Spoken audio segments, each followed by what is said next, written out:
but we were so, like, we were kind of thrown into it with suddenly being remote in 2020. And so we didn't have structure. It was just one single thread of everything. We were a team of, man. yeah, and we were a team of like 7 folks spread across a couple different locations. And so, like, it was just everything in one spot, and Everything everywhere all at once. yeah, and it's similar to email in that way, where there's this ambiguity of organization within. You have just one inbox. You know, you can put your stuff in folders, but really it's just one inbox where these threads of communication are taking place. Hey guys, welcome to a special episode of the Make Others Successful podcast, because we have the Bulb Gals on today. This has been a little bit in the making. We've been talking about it for a few months, actually. And then Mitch, actually, shout out to him, was like, you guys, you're going to do it. So we're here.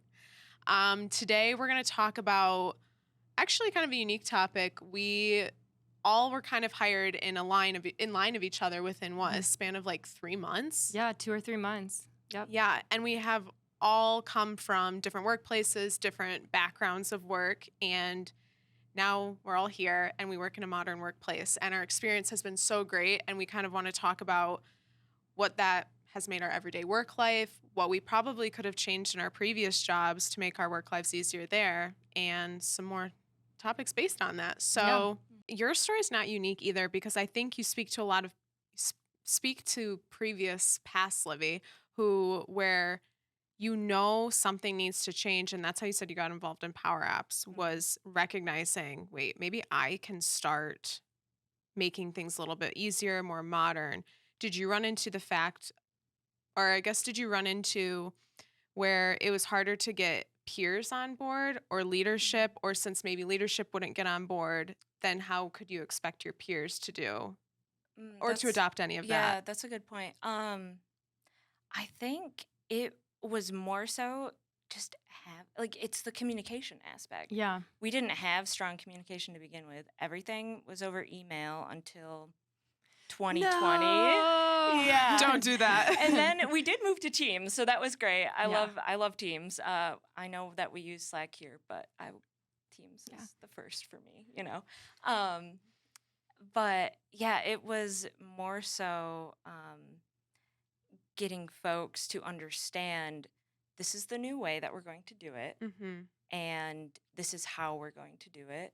And no matter how many emails or Teams messages I would send, it felt like too large of a role to not have that teamwork, to not have those folks like be on my side from the start.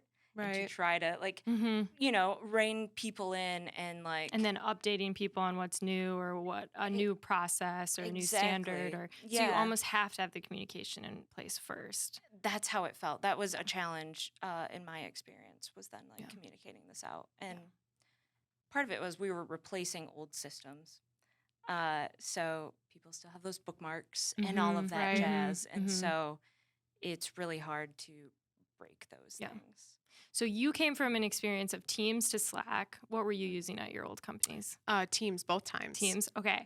I came from a company where we didn't use any type of messaging software. We used sometimes iPhone group chats, which is really annoying because it's your very personal. phone. Yeah. And because this is a small business, but we were growing. We grew I started with 3 employees and I left at 17. So we had huge growth in the 3 years I was there. But we did not start building in those systems until I think it was about 15 employees in. I actually migrated us from Dropbox over to Teams, or SharePoint really is with all of our files. But Teams would open automatically on all of our computers, and all of us would go and close the window. None of us used Teams ever, because the way that leadership liked to communicate was email.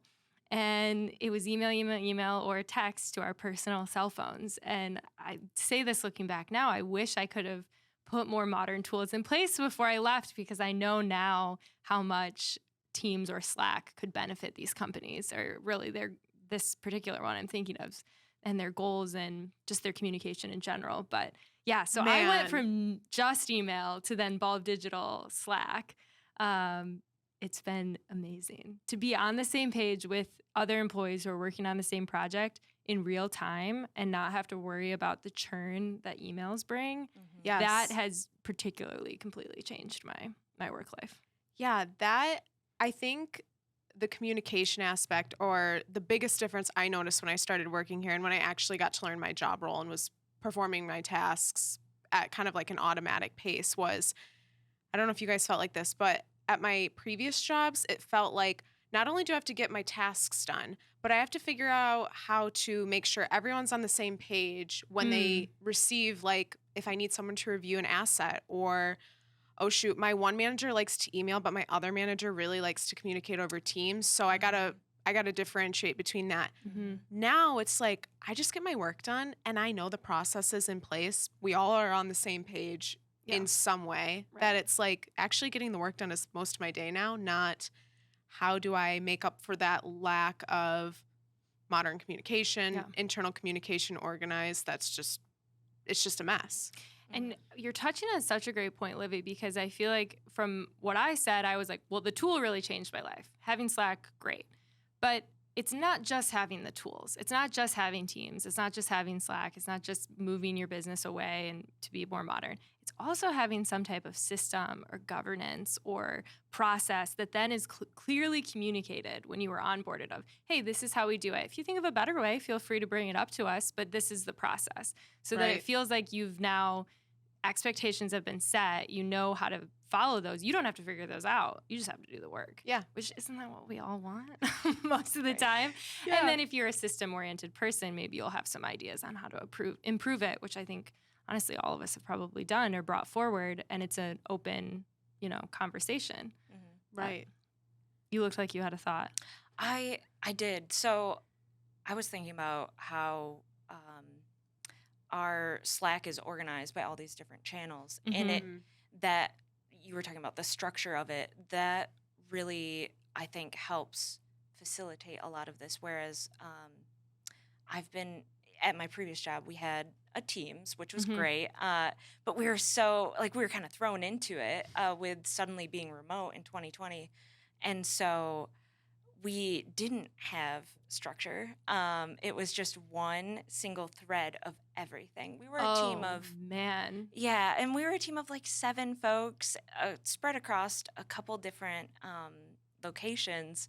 And so, like, it was just everything in one spot. And everything everywhere all at once. Yeah, and it's similar to email in that way, where there's this ambiguity of organization within. You have just one inbox. You can put your stuff in folders, but really it's just one inbox where these threads of communication are taking place. And the way that we have our Slack channel set up actually encouraged me to create a Discord chat with me and my partner.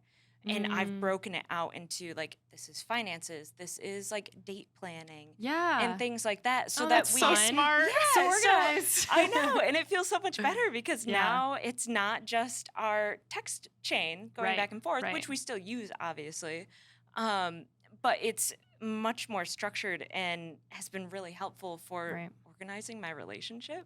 I love that. So, you're using topic-based messaging to level up your relationship. Yeah. Real life. Well done, I love it. Michaela. I love that. So I feel like what we are really touching on here is topic-based messaging in itself isn't necessarily the answer, but you do need to bring in some strategy and some structure around, okay, how are we going to organize topics? How are we going to actually use the structure to the best? We can't just have one thread. Right. And to what you were saying, Michaela, a lot of people might resonate with that of, well, I have so much work to do. When am I going to find time to go sit in a room with a whiteboard and whiteboard out the structure of all of this? Right.